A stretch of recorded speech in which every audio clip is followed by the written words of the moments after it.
In the dead of night, some places appear that shouldn't exist. A store that watches you, a passenger that waits behind you. You think you're alone, but something is already with you. It was 2:47 a.m. when Rafik gave up trying to sleep. For nearly 3 hours, he had been lying flat on his back inside his tiny apartment, staring at the cracked white ceiling while the darkness pressed in around him from every corner of the room. The apartment was new to him. The town was new to him. Even the smell of the place still felt unfamiliar. There was a faint scent of old wood, dust hidden in corners, and that stale coldness that clung to buildings in quiet rural places. Nothing about it felt like home. He turned his head toward the window. Outside, the street was empty. Not the normal kind of empty. Not peaceful, not calm. This was the kind of emptiness that made a person feel as if the whole town had stopped breathing. No passing cars, no distant conversations, no footsteps, no barking dogs, not even the buzzing of insects. Just stillness. It had been like that every night since he moved here. 2 weeks earlier, when the company offered him a temporary contract in a small Japanese town far from the city, he had accepted without thinking too much about it. The pay was good. The rent was cheap. The place was described as quiet, traditional, and peaceful. At first, that sounded perfect. He had spent years in noisy districts, around traffic, bright lights, crowded trains, and sleepless neighbors. He thought maybe this town would help him rest. Instead, the silence had become its own kind of noise. Every night, once the sun went down, the town transformed into something that felt less like a place where people lived and more like a stage after everyone had left. The streets would empty earlier than usual, doors shut, curtains drawn. By 10 p.m., the entire neighborhood looked abandoned. At first, Rafik told himself it was just a small-town habit. People slept earlier here. That was all. But after a while, other things started to bother him. The old woman from the apartment downstairs who refused to look at him whenever he mentioned walking outside late. The landlord's strange pause when Rafik asked if there was a nearby shop open at night. The way a local co-worker laughed too quickly and changed the subject when Rafik asked why the road behind the apartments had no street cameras.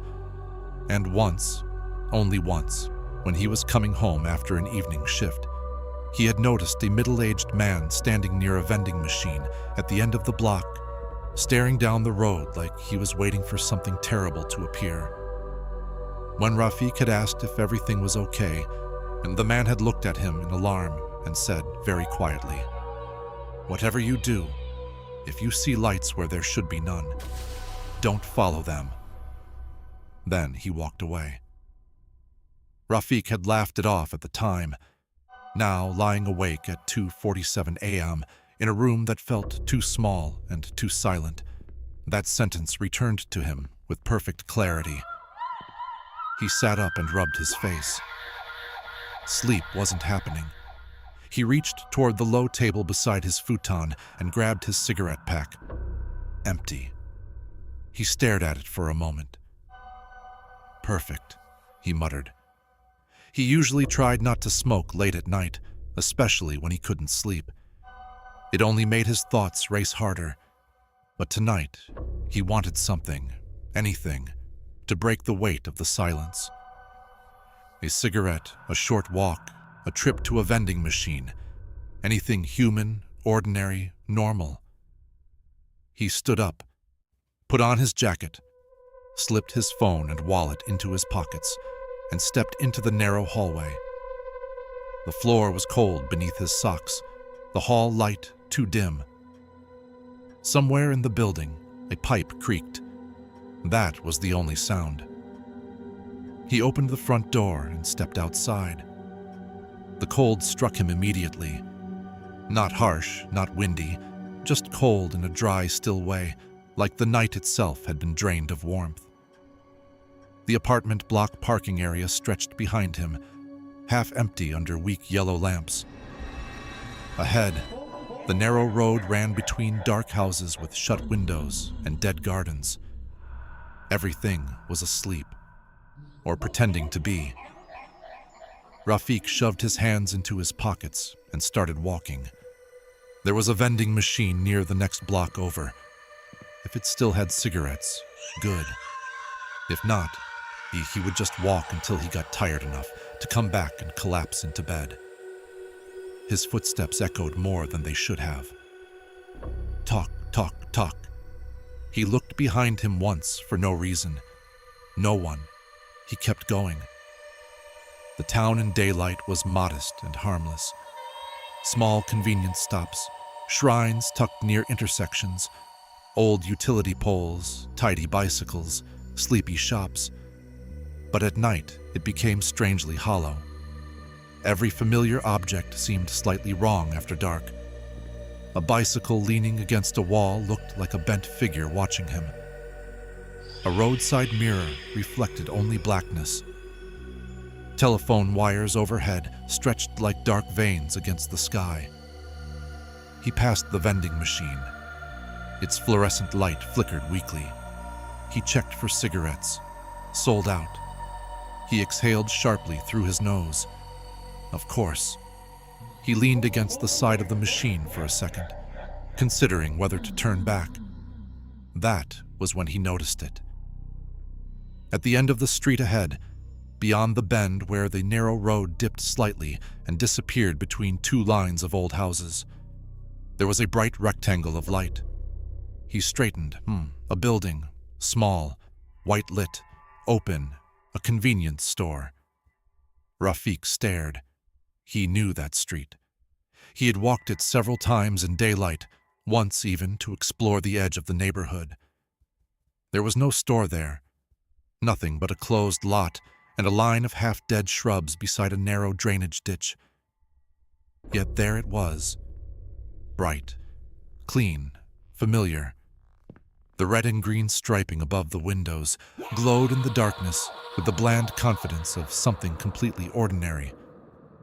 Rafik frowned. Was that always there? He knew it wasn't. Still, he started walking toward it. At first, he told himself it had to be some small late-night shop he'd somehow overlooked. Maybe it had opened recently. Maybe he never came this far after dark. Maybe the road looked different at night, and he was misremembering the lot. But the farther he walked, the more a strange pressure built beneath his ribs. The store remained perfectly visible. Its glass reflected white light onto the pavement. Posters were taped neatly in the windows. A plastic trash bin stood outside beside a bicycle rack. Everything about it was normal. Too normal. The rest of the street remained silent. No moths gathered around the light.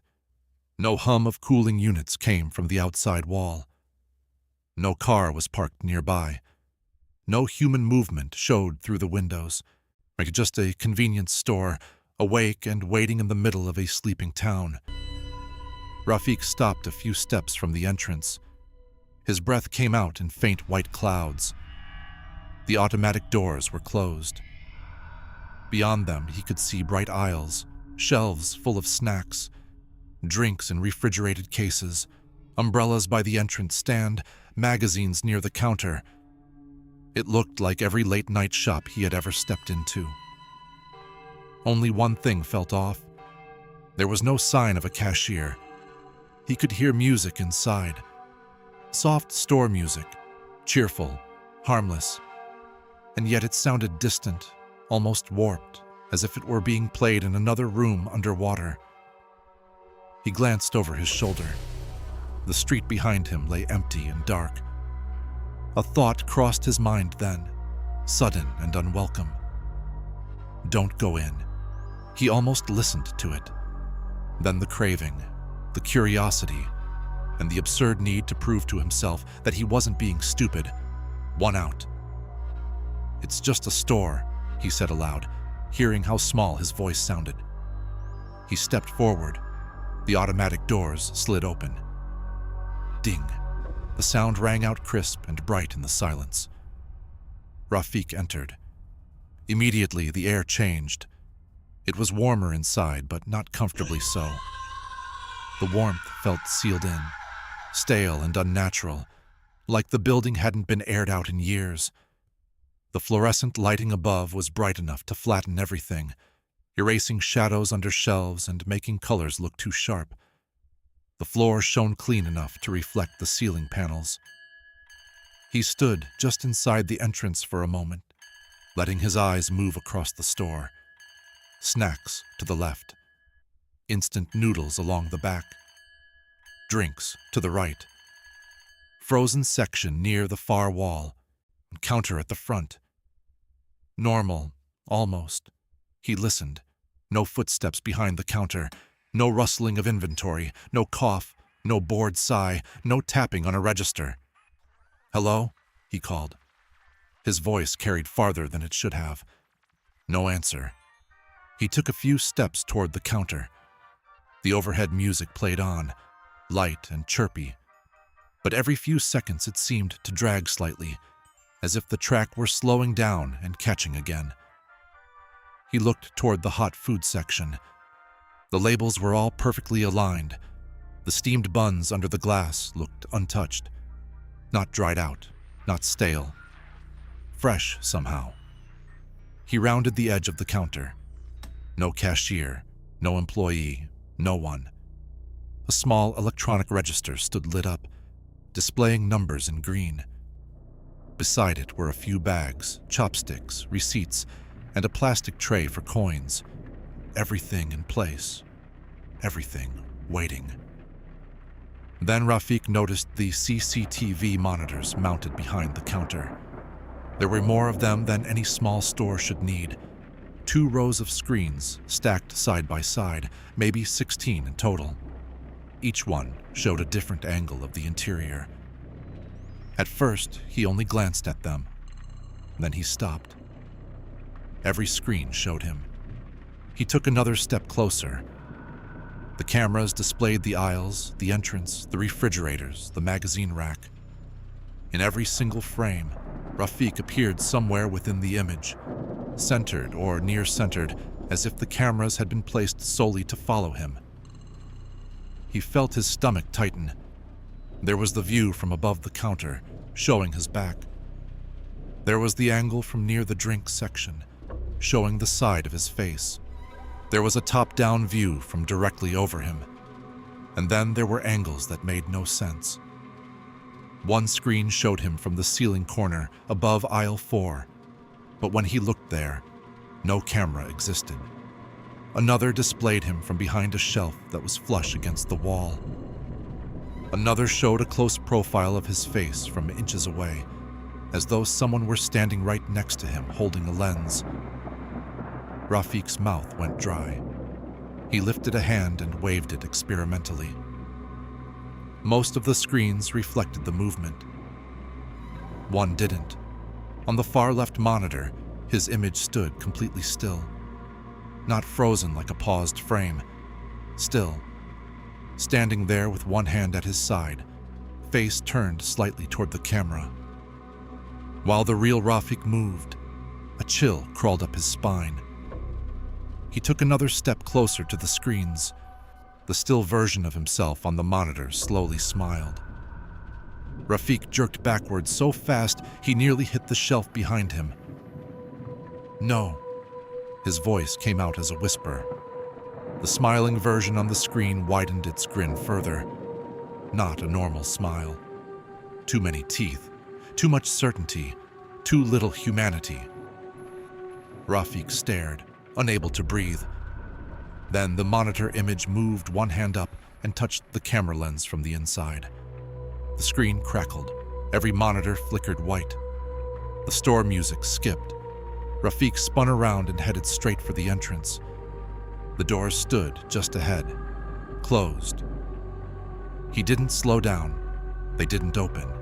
He stopped in front of them and waved both hands. Nothing. He stepped closer, leaning toward the sensor. Still nothing. The glass reflected his face back at him, paler now, eyes wide. "Come on!" He slapped the metal frame once. No response. He pushed at the doors. Locked. His heartbeat quickened. He hit them again, harder. Open. Nothing. He could hear the music behind him continuing in its slow, warped rhythm. He looked over his shoulder. The aisles remained empty. The counter was still unattended. The monitors behind it buzzed quietly. Then the speaker near the ceiling clicked. Static, a soft crackling hiss.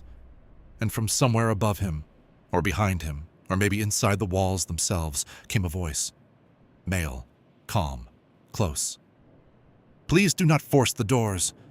Rafik froze. He turned slowly. "Who's there?" No answer. Then, ding, the doors slid open. Relief rushed through him so quickly it almost made him dizzy. He stepped forward and stopped. There was no street outside, no pavement, no houses, no lamp posts, no parked bicycles, only darkness. It wasn't the darkness of night. It was deeper than that, thicker, almost solid. A black expanse stretched beyond the doorway with no ground visible after a few feet, no sky, no horizon. The cold that drifted from it felt wet and old, like air pulled from the bottom of a well.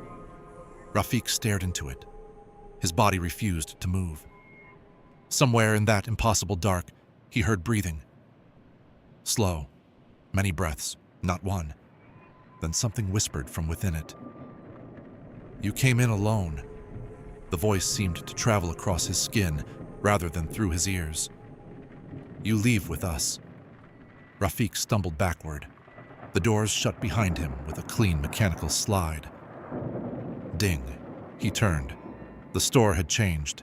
People stood in the aisles. He had not heard them enter, had not seen them appear.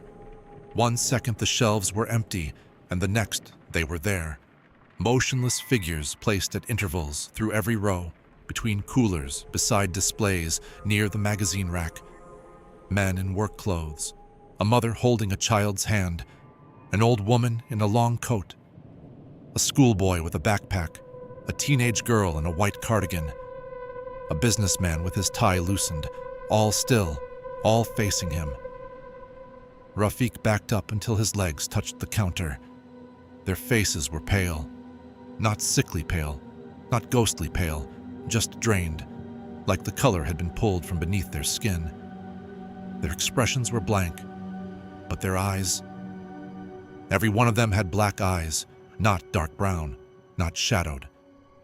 Black, solid black, as if the pupils had expanded and swallowed everything else.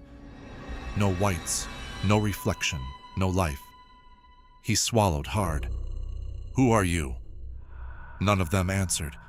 The child tilted its head a fraction too far, that was all. Rafik looked left, then right. Every aisle was blocked by one or more of them. He could smell something now beneath the store's artificial clean scent. Damp cloth, stale cold, something old and shut away. His phone. He reached into his pocket with trembling fingers and yanked it out. No signal, of course. He opened the camera, turned on the flashlight, and pointed it down the nearest aisle. The white beam landed on a middle-aged man in a raincoat, standing beside the drinks fridge. The man did not blink. Rafik swung the light toward a woman near the noodles. She remained still. The beam trembled across face after face. Their skin looked wrong in the flashlight. Slightly grainy, like low-resolution video. Not solid flesh. Not fully there. Then, at the edge of the beam, one of them moved. Only an inch. The schoolboy. His foot slid forward without lifting from the ground. Rafik jerked the flashlight back toward him. The boy was still again. Rafik's throat tightened. No, I'm leaving. He pushed himself away from the counter and broke into a run down the space between two shelves. At first, none of them moved. Then he heard it. A soft dragging sound, many dragging sounds, like wet fabric being pulled across tile. He glanced sideways. The figures were moving, not walking, sliding. Each one gliding silently out from the aisle positions, turning toward him with smooth, unnatural motions. He ran faster. The store stretched longer than it should have. He passed the same rack of chips twice, then the same freezer door, then a promotional stand stacked with identical canned coffee. No, no, no. He turned sharply and almost collided with an old woman standing in the center of the next aisle. She had not been there a second earlier. Her face was inches from his. Black eyes, fine wrinkles, mouth closed. He staggered backward, her lips parted. Inside her mouth there was only darkness. Not teeth, not tongue, just black. Rafik shouted and bolted the other way, nearly dropping his phone. The flashlight spun wild across the shelves. For an instant, he saw the labels change. Not Japanese packaging now, but blank wrappers, white cartons, cans with no logos, magazines whose covers displayed blurred faces instead of text. Then, the light flickered, and the normal products were back. He skidded toward the counter again, lungs burning. The CCTV monitors buzzed overhead. One by one, the screens came alive. Instead of showing the store, they now displayed the street outside. But it wasn't the street as it should be. It was his street, yes, the same road outside his apartment, the same utility poles and parked bicycles, but empty in a way that made it look abandoned for decades.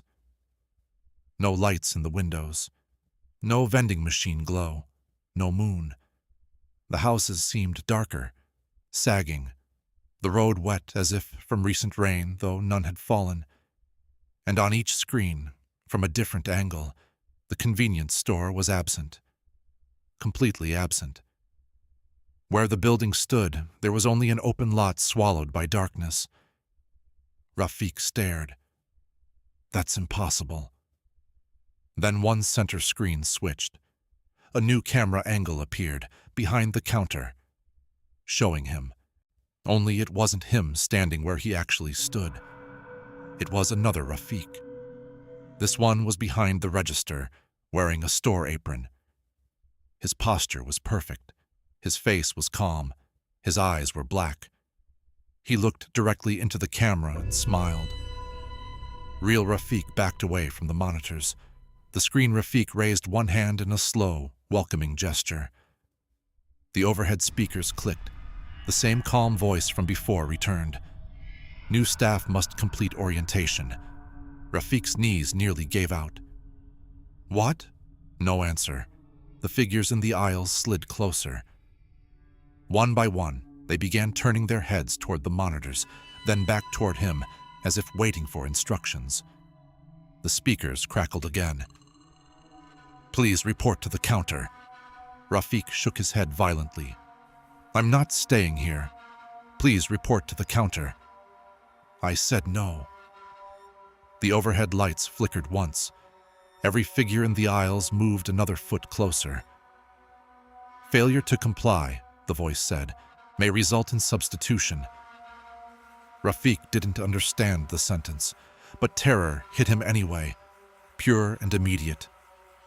He looked toward the entrance. Still there. Still just glass doors. Maybe the outside had returned. Maybe if he ran at them hard enough. He sprinted. He heard the dragging sounds surge behind him. He threw himself at the entrance, expecting impact. Instead, he passed through cold.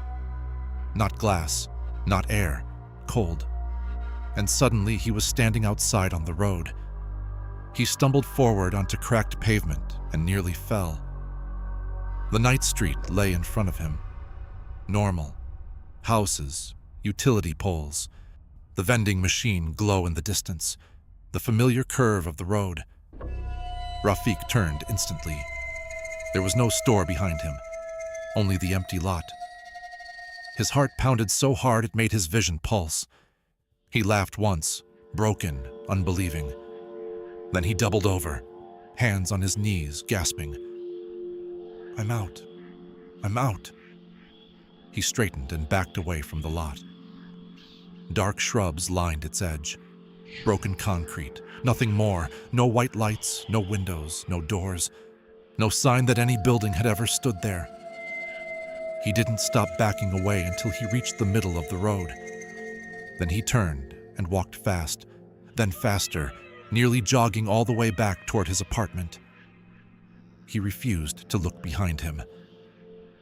By the time he reached his building, his whole body was shaking. He shoved the front door open, hurried up the stairs, unlocked his apartment, stepped inside, and slammed the door behind him hard enough to rattle the frame. Only then did he allow himself to breathe. He locked the door twice, then stood in the center of the room listening. Nothing. No voices, no music, no dragging sounds. His phone still showed no signal for a few seconds, then one bar returned. He checked the time. 2:58 a.m. Only 11 minutes had passed. That couldn't be right. He sat down hard on the floor, staring at the screen. His hands were trembling so much he nearly dropped the phone. He opened his map app and searched the area around his apartment. No convenience store on that road. No recent business listing. Nothing. He went to the window and pulled the curtain aside. The road outside looked as empty as before. The lot at the far end of the street was hidden by buildings from this angle. He kept staring anyway. At some point, he must have fallen asleep sitting against the wall, because the next thing he knew, gray daylight had filled the room. He woke with a stiff neck and a dry mouth, convinced for a few precious seconds that the whole thing had been a dream. Then he looked down.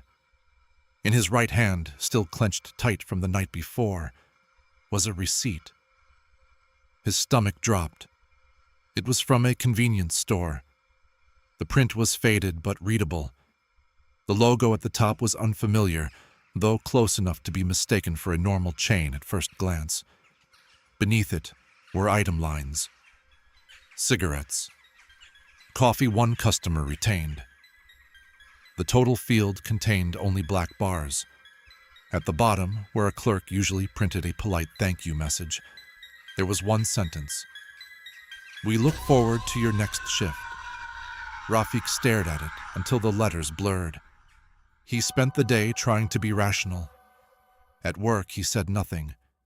He smiled when spoken to. He answered emails. He ate lunch with coworkers and nodded at jokes he barely heard. Several times, he nearly brought up the store, but every attempt died before it reached his mouth. How could he explain it? That night, he walked into a building that didn't exist and escaped with a receipt in his hand. It sounded insane. Still, he watched the people around him more carefully than before. At 3 p.m., he was speaking with one of the older office workers, a local man named Saito, when he noticed a sticker on the man's thermos, an old logo, 3 colored stripes, red, green, orange, the same colors he thought he'd seen above the store windows. Rafik's mouth went dry. Where'd you get that? Saito glanced down. This? Old shop logo. Place closed years ago. Rafik tried to keep his tone steady. What place? Saito hesitated. A convenience store. Used to be near the old drainage lot behind the apartments. Rafik felt the room tilt. Used to be? Saito gave a short nod, then lowered his voice. Burned down a long time ago. Late 90s, I think, at night. There were people inside. How many? No one agrees. Saito shrugged uneasily. Some said 2, some said 6, some said more. Records were strange. He laughed quietly, but without humor. That road became unpopular after. Local stories, you know how it is. What kind of stories? Saito looked at him then. Really looked at him. and something in his face changed. "You walked there at night, didn't you?" Rafik said nothing. Saito's expression tightened. "If you ever see a lit store on that lot, do not enter. Doesn't matter what you need. Doesn't matter if it looks normal. Just turn away and go home." Rafik's heartbeat sped up again. "You've seen it?" Saito didn't answer directly. He only said, "Not everyone who enters comes back all at once." That evening, Rafik packed a small bag. He told himself it was temporary. He'd take a train the next morning, stay in the city for a few days, maybe request a transfer or invent a family emergency. Anything. He wasn't spending another night wondering whether lights would appear at the end of the road. He kept his curtains shut as the sun went down. He turned on the television for noise. He made coffee he didn't want. At 9 p.m., someone knocked on his door. He froze. The knock came again, gentle and measured. He approached the door quietly and looked through the peephole. No one. He waited. Then from the hallway speaker box near the stairs came a faint burst of static. He backed away from the door. The TV screen in the room flickered once, then again. The image distorted into snowy noise for half a second before returning to normal. Rafik unplugged it. At 10:12 p.m., his phone buzzed with a notification. Unknown sender. No message content. Just an attached image. He stared at it without opening it for nearly a minute. Then he tapped. The image loaded. It was a CCTV still. His apartment building entrance, photographed from above. Time-stamped 10:11 p.m., and at the bottom of the frame, standing just outside the front door, was Rafik. Only he hadn't left the apartment. His hands went numb. The phone buzzed again. Another image. This one showed the hallway outside his apartment door. Time-stamped 10:12 p.m. The hall was empty except for a figure standing at the far end near the stairs. Male, wearing a dark jacket, head bowed. Rafik zoomed in. It was him. Same face, same build, same jacket he was wearing now. The figure in the image slowly looked up, black eyes. Rafik nearly dropped the phone. Then came a text. "You left before training was complete." He stumbled backward until the backs of his legs hit the table. No. Another message. "Please return to the store." Rafik opened the apartment door and bolted into the hall despite every instinct telling him not to. The corridor was empty. No one by the stairs, no footsteps below, no sound at all. He ran back inside, locked the door, and began throwing things into his bag with shaking hands. Wallet, charger, passport, jacket, keys. He was leaving now, not tomorrow. He grabbed the bag, yanked open the door, and ran down the stairs 2 at a time. The building entrance banged open, and he spilled into the night air. Cold, empty, silent. He headed toward the main road at almost a run, not caring if he looked ridiculous. Halfway there, he saw the light. At the end of the side street to his right. Bright white, waiting. The store. Back again. He stopped in the middle of the road, chest heaving. No. The store stood exactly where it had the night before. Windows glowing, interior bright, entrance clean and open. Even from this distance, he could see movement on one of the screens behind the counter. His phone buzzed in his pocket. He didn't need to look. He already knew. Still, against his better judgment, he took it out, a single text. Late staff must use the side entrance. The moment he read it, the convenience store lights went out. All at once. Darkness swallowed the building. Then, one by one, fluorescent lights snapped on again, not in the front, but along the side of the lot where no wall should have been. A narrow corridor of light revealed a metal service door standing open. something moved in the darkness around it. Shapes, people-shaped, watching. Rafik turned and ran. He ran without direction, without plan, away from the road, away from the lot, away from the glow at his back. His bag pounded against his side. His breath tore in and out of his throat. He passed shuttered houses, a small shrine, a parking area, a row of utility poles. No lights turned on in any window. No one stepped out to see why someone was sprinting through the streets in terror. The town remained asleep, or absent. After several frantic minutes, he found himself near the old railway crossing at the edge of the neighborhood. The barrier arms were up, no train lights in the distance. He bent over, gasping. Then he heard it. Ding. Very soft, very close. He straightened slowly. Across the tracks, impossible and bright, stood the convenience store. Not on the road now, not on the lot. Across the tracks, facing him directly, its automatic doors open. Inside, behind the counter, stood Rafik. The other Rafik, apron on, hands folded, smiling. The overhead speakers crackled, though there were no speakers outside. Your shift begins now.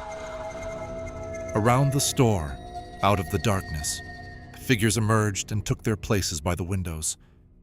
Black-eyed customers, waiting. The child, the old woman, the businessman, the raincoat man. More than before now. Dozens, all turned toward him. Rafik backed away from the tracks. His heel caught on the rail. He nearly fell. The duplicate behind the counter raised one hand and pointed to the open doors. "Everyone arrives alone," it said in Rafik's own voice. "Everyone stays until replaced." Rafik shook his head, tears stinging his eyes from pure panic. "No." The figures at the windows smiled. Not wide, not exaggerated.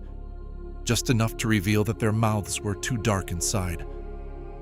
A vibration trembled through the rails under his feet. He turned. Far down the line, a train light appeared, small at first, then growing. The crossing bells began to ring. Behind him, the store speakers crackled again. "Hurry, before departure." He looked from the oncoming train to the glowing store and back again. Then he understood. The tracks were real. The store wasn't. But it wanted him to choose it before reality passed through and broke whatever hold it had. The idea came suddenly and without certainty, but terror left no room for caution. Rafik stepped fully onto the tracks and stayed there. The train horn screamed in the distance. The crossing bells rang louder. The duplicate behind the counter stopped smiling. The figures in the windows became still. The store lights flickered. "You are required inside," the speakers said, the calm voice starting to distort. Rafik remained where he was, legs shaking.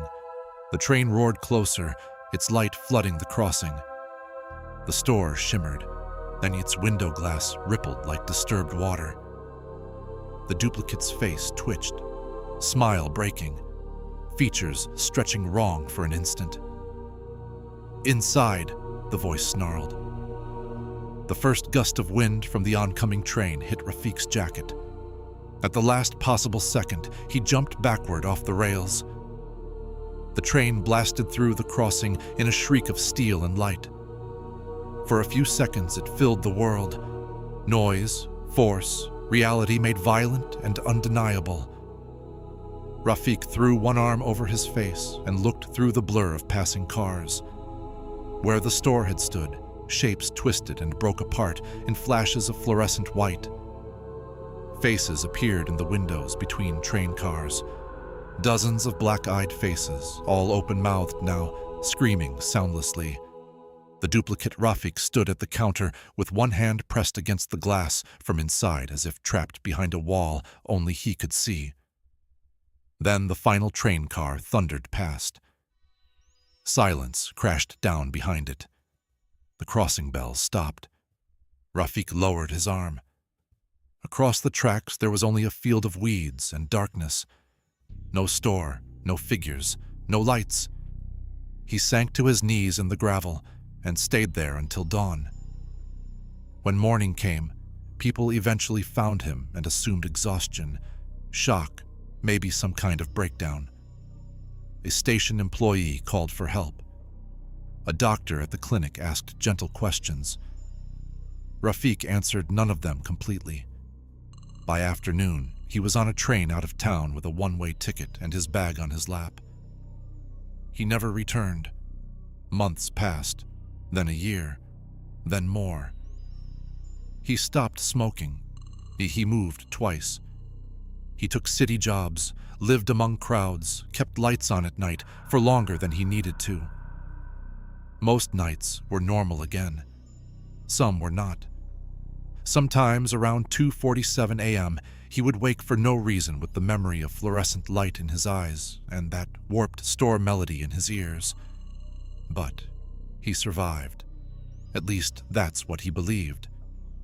Until one winter evening, years later, when he stepped into a late-night convenience store in Osaka after work. It was busy, bright, completely ordinary. Customers moved through aisles. A clerk scanned items. The coffee machine hissed. Normal. Rafik relaxed enough to laugh at himself. He bought bottled water and onigiri and carried them to the register. The young cashier smiled politely, scanned the items, and handed him the receipt. Rafik took it and glanced down. At the bottom, beneath the thank you line, one extra sentence had been printed in faint gray letters. Transfer approved. Welcome back to the night shift. His blood turned to ice. The cashier's smile widened a little too far. Rafik slowly looked up. The young man's eyes were black. Then, from somewhere behind the counter, soft and familiar and impossibly close, came the sound. Ding. And every customer in the store turned to look at him. Part 2. The passenger in the back seat. It was 3:18 a.m. when Daniel first heard the voice on the radio. By then, he had already been driving for almost 6 hours across a long stretch of empty Nevada highway, and the silence outside the car had started to feel less like peace and more like pressure. The desert at night had a way of making a person feel small, but this was different. This felt personal. The road cut straight through the darkness like a black scar. No streetlights, no gas stations, no passing headlights, just endless highways stretching through the middle of nowhere, flanked by low desert and distant hills that looked like crouching shapes under the moonlight. Daniel gripped the steering wheel tighter and blinked hard, trying to shake off the fatigue gathering behind his eyes. He hated driving this late, but he had left too late from Sacramento. He lost time at a diner outside Reno and convinced himself he could push through the rest of the trip in one night. It had seemed like a good idea earlier, back when there were towns every few miles and other cars on the road. Now, it just felt stupid. His dashboard clock glowed 3:18 a.m. His phone had no signal. The fuel gauge sat just above a quarter tank. The air conditioner hummed low, and outside the windshield, the world looked dead.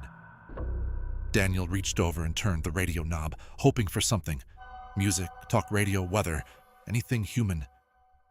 At first, all he got was static. A dry, crackling hiss filled the car. He kept turning the dial, more static. A few bursts of music too far gone to recognize. Then a voice, soft, male, almost buried beneath interference. Don't look back. Daniel frowned. He pulled his hand away from the dial. The voice was gone. Only static remained. He let out a small breath and laughed once under his breath. Okay, nice. Probably some late-night broadcast bleeding in from far away. Maybe a talk show host. Maybe his tired brain turned noise into words. He adjusted in his seat and kept driving. The highway remained empty. He told himself to focus on that. Focus on the road, get to the next town, coffee, gas, done. But the sentence stayed with him. Don't look back. Something about the way it had sounded bothered him. It hadn't sounded like a radio host, or a commercial, or even a caller. It had sounded like someone sitting close. Someone warning him quietly. Daniel reached for the water bottle in the cup holder and took a sip. It was warm now, almost unpleasant. He swallowed anyway. He wiped his mouth with the back of his hand and stared ahead into the dark. A green highway sign appeared in the distance, washed pale in his headlights. Elko, 96 miles. He muttered a curse. Too far. He had hoped he was closer to civilization than that. The sign vanished behind him. For a while, nothing happened. The road hummed beneath the tires. The engine remained steady. The radio offered only static and occasional broken bursts of music. Daniel kept both hands on the wheel and concentrated on staying awake. Then he checked the rearview mirror. Only for a second, but that second was enough. He saw something in the back seat, a shape, dark, human-sized, sitting directly behind him. Daniel's entire body seized. He whipped his eyes forward again, so fast his neck hurt. His foot nearly slipped on the pedal. What the hell? The car swerved slightly before he corrected it. He stared at the road, heart pounding. He hadn't picked anyone up. He knew that with absolute certainty. He had been alone the whole drive. He had stopped only once for gas, once at the diner, and once on the shoulder to throw away a coffee cup. No one had entered the car. No one could be in the back seat. He forced himself to breathe. "Fatigue," he whispered. "You're tired. That's all." Still, sweat had started to gather at the back of his neck. He kept his eyes fixed on the road for nearly a full minute before he risked another glance at the mirror. The back seat was empty. He laughed again, but it sounded wrong now. Tighter. Thin. Yeah, great. He rubbed one hand against his jeans and kept driving. Then the radio clicked. Not static this time. A sharp little pop, like a microphone being turned on. The same voice returned. "I told you not to look back." Daniel went cold. His fingers tightened painfully around the steering wheel. The voice was clearer now, closer. He stared straight ahead. "Who is this?" Static swallowed the line for a second, then silence. No answer. "Very funny," Daniel said, though his voice barely sounded like his own. Nothing. He reached toward the radio and switched it off completely. The car fell silent except for the tires and engine. Better. Much better. He focused on breathing in through his nose and out through his mouth.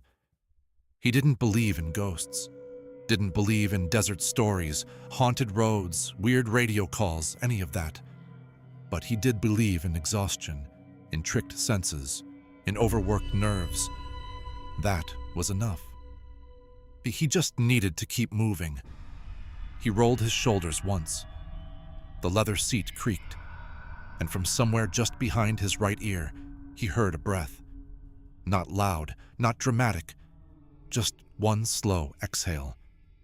Daniel's stomach dropped so hard it felt physical. He did not move. Every muscle in his body locked.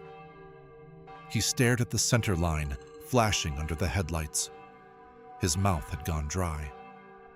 The inside of the car suddenly felt very small.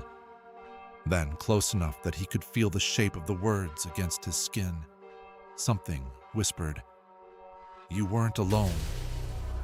Daniel made a broken sound in the back of his throat and slammed the brakes. The car screamed against the asphalt, fishtailed slightly, and came to a violent stop in the middle of the empty highway. For several seconds he sat frozen, both hands still clamped to the steering wheel so tightly his knuckles shone white. Silence. The engine idled. The headlights lit the road ahead. Nothing moved. Daniel's breathing came fast and shallow. Slowly, very slowly, he looked into the rear-view mirror. The back seat was empty. He stared harder. A jacket lay tossed over one side. A paper bag on the floor. No person. No shape. He turned enough to glance directly over his shoulder. Nothing. The seat behind him was empty. The whole car was empty except for him. He laughed, then almost choked on it. Nope. No. I'm done. His heart was hammering so hard it made his vision pulse. He threw the car into drive again and accelerated fast, too fast, desperate now to put distance between himself and the stretch of road where he had stopped. The tires hissed louder as speed climbed. 90. 95. He didn't care. He wanted lights, buildings, another car, anything. His hands shook on the wheel. His breath still wouldn't slow. Then the dashboard screen lit up. His phone, lying face down beside the gear shift, vibrated and flipped slightly from the movement. Daniel stared at it. No signal still showed on the top corner. Yet the screen had awakened by itself. A camera app opened. Front-facing camera. He could see himself on the screen. Pale face, wide eyes, sweat on his forehead. The angle was low and unflattering, slightly upward from the center console. He reached for it. Before he touched it, something appeared in the image. Behind him, in the back seat. Daniel froze. On the phone screen, a figure sat in darkness behind his shoulder, long arms folded neatly in its lap, head tilted too far to one side. A smile stretched across a pale face. Its eyes were deep, reflective, black. Daniel jerked his gaze to the actual mirror. Empty. Back to the phone. The figure was still there, smiling wider, and then it moved. Not on the seat, on the screen, leaning closer to the camera without shifting the car or the cushion beneath it, as if it existed only inside the device and yet was somehow approaching through it. Daniel slapped the phone face down and nearly lost control of the wheel. "Stop!" His voice cracked. The radio turned on by itself. Static burst through the speakers, then the voice, no longer soft, no longer buried, filled the car with eerie calm. "Now you can see me." Daniel made a sound somewhere between a curse and a prayer and reached for the volume knob, but it wouldn't turn. His fingers slipped on the plastic as if the surface had been coated in oil. "Leave me alone." The voice did not change. You looked back. The air inside the car had grown colder, cold enough that Daniel could see his own breath now in faint white plumes. That was impossible. The heater was on. He risked another glance at the phone. Still face down. Good. He kept his eyes on the road. Mile after mile passed in darkness. The highway seemed endless now, stripped of signs, stripped of landmarks. He did not remember the last turnoff, did not remember the last roadside marker. It was as if the road had ceased to lead anywhere. His fuel gauge dipped lower. The radio whispered static, and then the voice again. "You should have kept driving." Daniel swallowed hard. "That's exactly what I'm doing." A pause, then almost amused. Too late. The engine coughed. Daniel stared at the dashboard. The fuel gauge dropped suddenly from a quarter tank to nearly empty. No. No, no, no. He slapped the gauge as though that might help. The engine coughed again, harder this time. The headlights dimmed for half a second before recovering. Daniel's pulse jumped.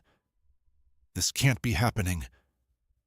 Outside, the highway opened into a wider stretch with an abandoned rest stop on the right. Just a concrete pullout, a broken picnic table, a dark information board, and a trash can tipped on its side. Daniel swerved into it as the engine sputtered. The car rolled to a stop in the gravel shoulder and died. Everything went silent. No engine, no air conditioning, no radio, no hum. Just the ticking of the cooling engine and the wide, dead quiet of the desert night. Daniel sat motionless for a second, then tried the ignition. The engine turned, coughed, did not start. He tried again, nothing. Come on, come on. Again. Dead. His chest tightened. This couldn't be real. He had fuel. He'd checked. The car had been fine all night. He was 80-something miles from the next town, maybe farther if he had misread the sign. Stranded with no signal in the middle of a Nevada desert road at nearly 3:30 in the morning. He grabbed the phone. No signal. The camera app was still open. He stared at the screen without moving. The front camera showed only him now. Then, slowly, from the darkness behind his seat, and two black shapes emerged over his shoulders. Hands, long-fingered, too pale, resting lightly against the top edge of the seat. Daniel threw the phone onto the passenger floor. He flung the car door open and stumbled out into the night. The cold hit harder outside. The desert wind moved low and dry across the ground, carrying dust and the smell of sagebrush. The stars above were brutal in their brightness. The moon hung thin and sharp over the distant hills. Daniel backed away from the car. Its headlights remained on, illuminating the gravel and part of the empty road. Nothing visible inside. No one in the back seat. The passenger cabin looked completely normal through the window. He stood there, breathing hard, hands on his knees, trying to think. Roadside assistance? No signal. Walk? To where? Wait for sunrise, for another car. He looked up and down the highway. Nothing. No headlights in either direction. Not even far-off glimmers. His own car seemed like the only object in existence. Then the interior light came on. Daniel looked up sharply. It glowed soft yellow through the windshield. The back door on the driver's side unlocked with a clean mechanical click, then opened by itself. Only a few inches, just enough to show blackness inside. Daniel did not move. The door stopped there, hanging open. The desert remained utterly silent. Then, from inside the car came the creak of leather, like someone slowly shifting position in the back seat. Daniel backed up another step. No. The open door remained still. He found himself whispering as if afraid to be heard. No. No way. He turned and scanned the roadside pullout, but near the information board there was an emergency call box post. But it had been vandalized years ago, or simply abandoned. The metal casing hung open. No phone inside, of course. Daniel laughed once, too loud in the night. This had crossed some invisible line now. This wasn't exhaustion. Exhaustion did not open car doors. Exhaustion did not breathe in your ear. He looked back at the car. The open back door was now wider. Not fully open, just wider than before. Inviting. The interior light spilled onto the gravel like pale water. "Get in," said the voice. It didn't come from the car speakers. It came from inside the cabin. Daniel's whole body tensed. "No," the voice repeated, patient and soft. "Get in." He backed away toward the road instead. A thought hit him then, wild, desperate, but better than standing here waiting for madness to make the next move. He would walk. He would keep walking until sunrise if he had to. There had to be another motorist eventually. A patrol car, a truck, something. He turned and started down the highway, leaving the car behind with its headlights cutting across the gravel shoulder. He did not run. Running would waste energy. He walked fast, breath fogging in front of him, hands clenched so tight his nails bit his palms. After a minute, he looked back. The car was still there. The back door appeared closed now. Good. He kept going. The road beneath his shoes clicked softly with each step. The night remained still except for the wind. He walked for 10 minutes, maybe 15, without seeing anything. No sign. No other road. No life. And at one point he turned and looked back again. The car's headlights were gone. Not because of distance. Gone. The highway behind him lay completely dark. Daniel stopped. He turned slowly in a full circle. The road ahead seemed unchanged. The road behind was endless black. He could no longer even see the rest stop. That made no sense. He hadn't walked that far. He took out his phone. No signal. Battery 27%. He switched on the flashlight and aimed it behind him. The beam barely touched the asphalt before the dark swallowed it. Then the phone chimed. A notification. No sender. He opened it with numb fingers. It was a photo, his own back, taken from a few yards behind him while he walked on the road. Timestamp, 3:41 a.m. Daniel stopped breathing for a second. He spun around. No one. Empty highway. The phone chimed again. Second photo. This one closer. The back of his head and shoulders filling most of the frame. Timestamp, 3:41 a.m. Third photo. Closer still. Taken from directly behind his left shoulder. In the corner of the image, just visible, was part of a pale, smiling face. Daniel dropped the phone with a cry and stumbled backward. It hit the asphalt, face up, flashlight beams spinning wildly. He snatched it up again and started running. All thought vanished. All planning vanished. There was only movement. His shoes pounded the road. His bagless hands pumped uselessly at his sides. His breath tore at his throat. Behind him, he imagined footsteps, though he never heard any. Worse than footsteps, he imagined something keeping perfect pace without making a sound. After what felt like forever, he saw lights ahead, the warm yellow lights. A building, a roadside diner or gas station, low and square and blessedly real-looking, glowing in the dark like salvation. Daniel nearly sobbed with relief. He sprinted toward it. A weather-beaten sign stood outside. Morrow's Service and Cafe. There were 2 old gas pumps out front and 3 dusty pickup trucks parked beside the building. Real vehicles. Real people, maybe. Real life. Daniel ran straight to the front door and shoved it open. A bell jingled overhead. Warm air washed over him. Inside, the place looked like it had been frozen in 1978. Brown booths, a long counter, coffee smell, faded postcards pinned near the register, a television in the corner showing static. 3 men in work jackets sat at separate booths, all drinking coffee.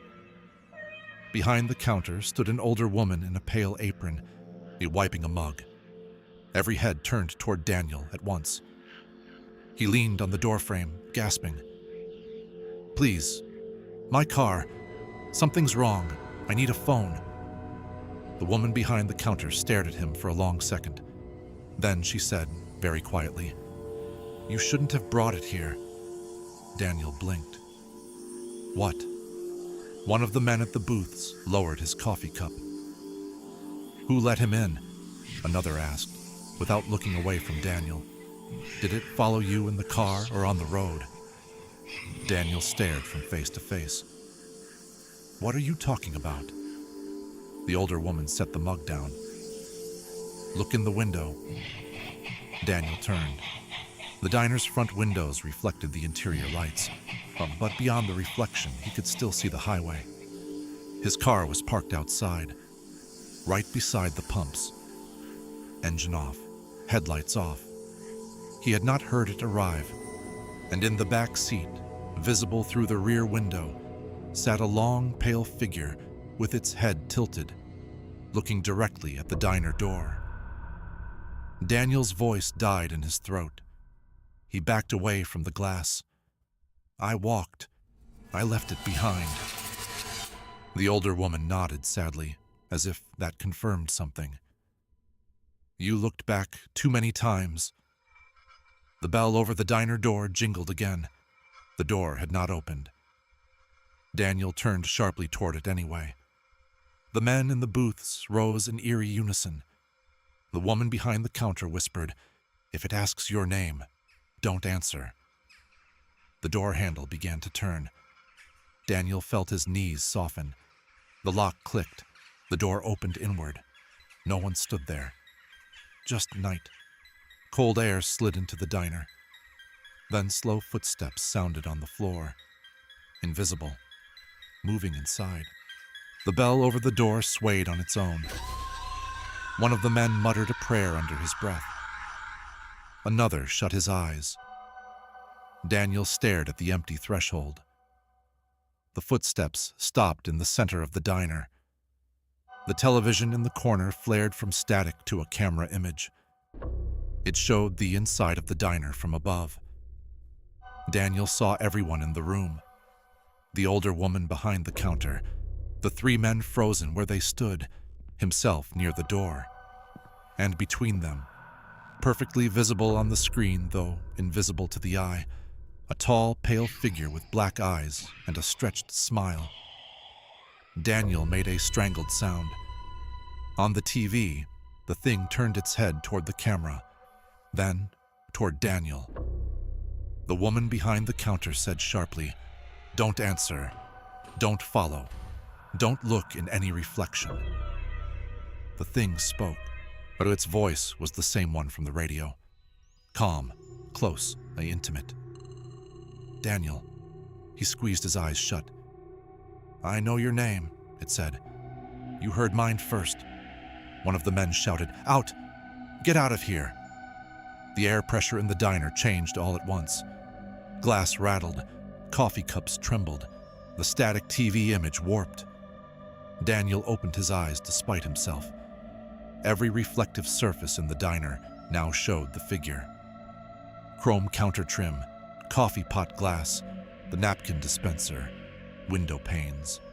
In each reflection, it was closer to him than before. Not walking, arriving. The older woman grabbed something from under the counter, a handful of salt packets and a small crucifix dull with age. She slammed the packets onto the counter and yelled, "Circle him!" The men moved fast, tearing salt packets open and spilling white lines across the floor around Daniel. One of them shoved him toward the center of the ring. "What is this?" Daniel shouted. "Stand still," the man barked. The voice laughed softly from all sides now. Old tricks. The lights flickered.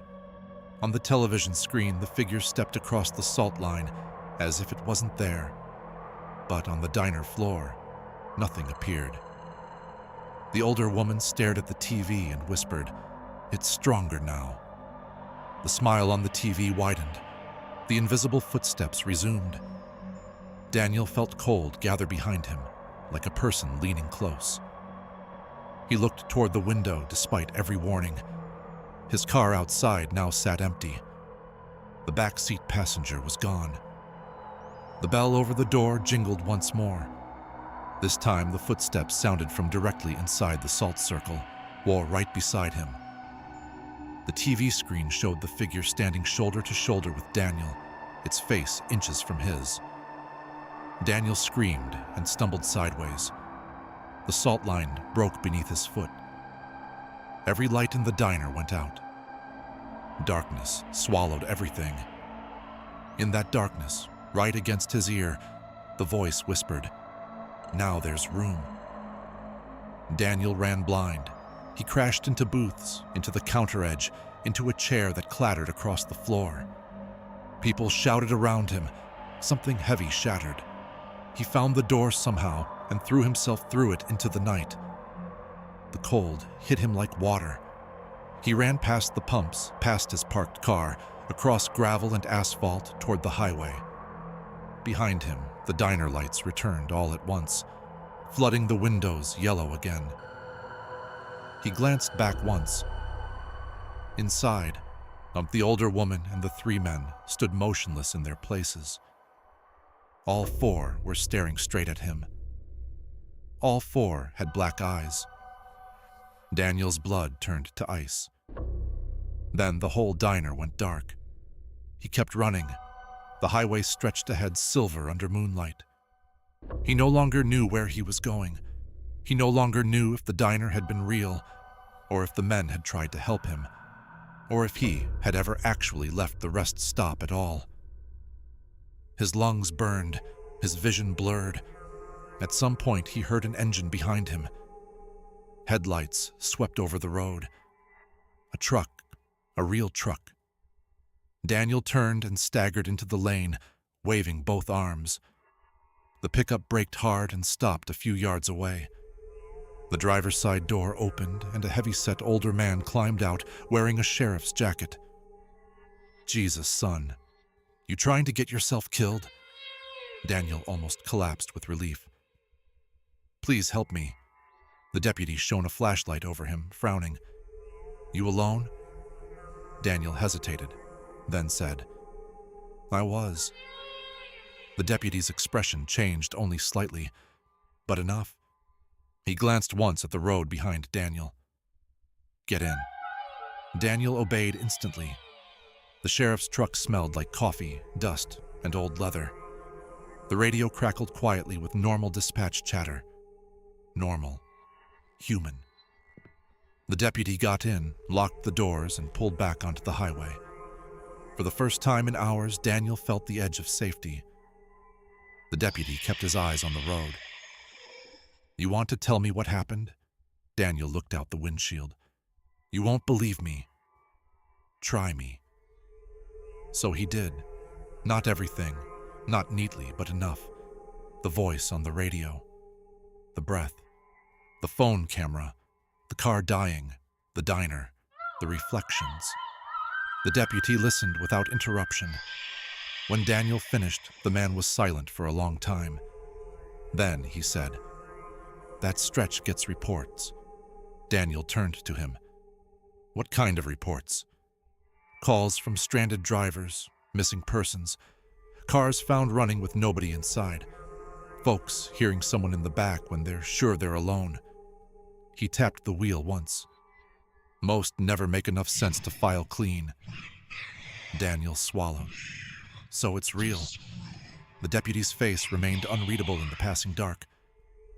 Real enough. Can you stop it? The deputy didn't answer right away. No, he said finally. But dawn helps. Daniel stared ahead. The first thin gray hint of morning was still far off. The deputy continued. As long as you don't invite it. As long as you don't turn around when it calls from the back. As long as you don't acknowledge it as a passenger. Daniel almost laughed from sheer exhaustion. Passenger. The deputy nodded once. That's what the old reports called it. Daniel leaned back into the seat and closed his eyes for a second. Just a second. When he opened them again, the truck had stopped. The deputy was gone. The driver's seat sat empty. The engine was off. The sheriff's radio emitted only static. Outside the windshield, there was no highway. Only the same abandoned rest stop pullout where Daniel's own car had died. He whipped around. He was sitting in the driver's seat of his own car, hands on the wheel, engine idling, dashboard clock, 3:18 a.m. His phone lay beside the gear shift. The radio hissed with static. Daniel's breath turned shallow and quick. No, no, no, no. He looked forward at the empty highway ahead. Moonlight, desert, stillness. Then the radio voice spoke, soft and close. Don't look back. Daniel began to shake.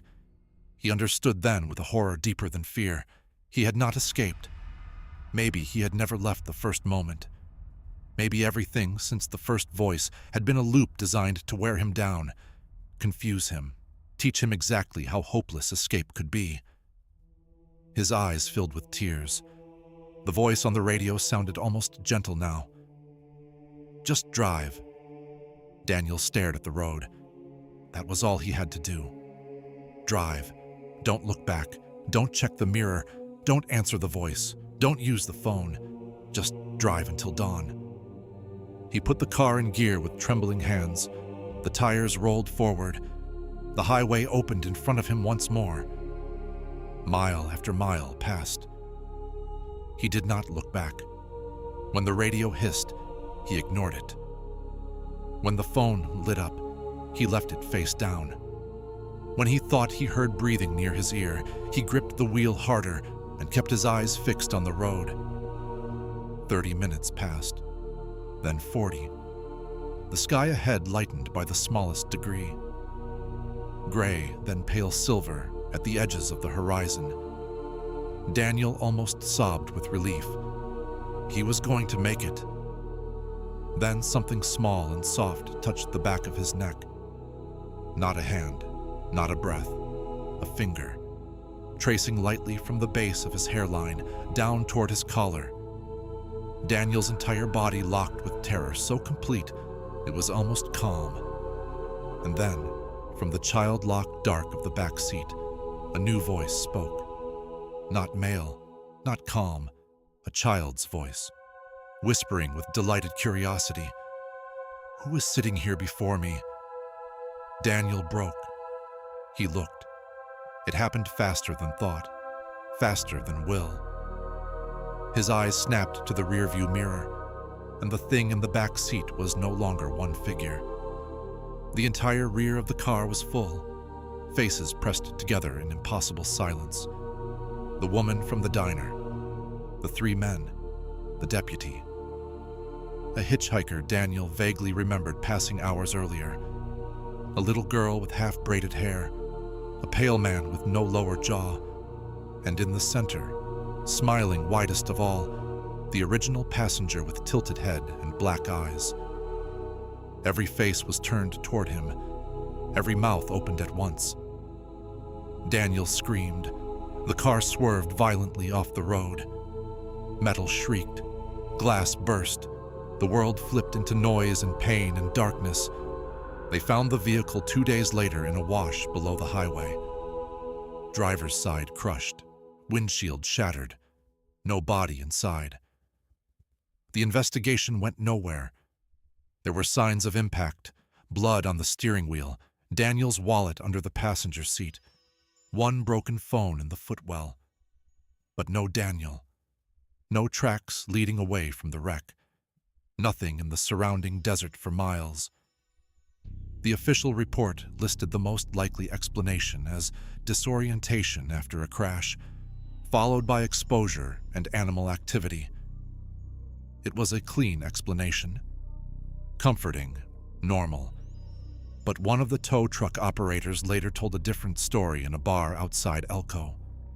He said when they opened the rear passenger door to inspect the vehicle, warm air spilled out from inside. He said the seat cushions in the back looked deeply indented, as if several people had been sitting there for a long time. He said the broken phone on the floor flickered on just once before the battery died. And on its cracked front camera screen was a frozen image of Daniel in the driver's seat, eyes wide in terror, while a row of smiling faces crowded the back seat behind him. Years later, truckers still trade stories about that stretch of highway. Most laugh them off. Some don't. They say if you're driving alone after 3 a.m. and the radio starts speaking when it shouldn't, do not answer. If your phone camera opens by itself, do not look. If you feel weight settle into the seat behind you, keep driving. And whatever happens, whatever you hear, whatever voice sounds familiar, do not look back, because some passengers don't need a ride. They just need you to notice them. And once you do, you won't be driving alone again.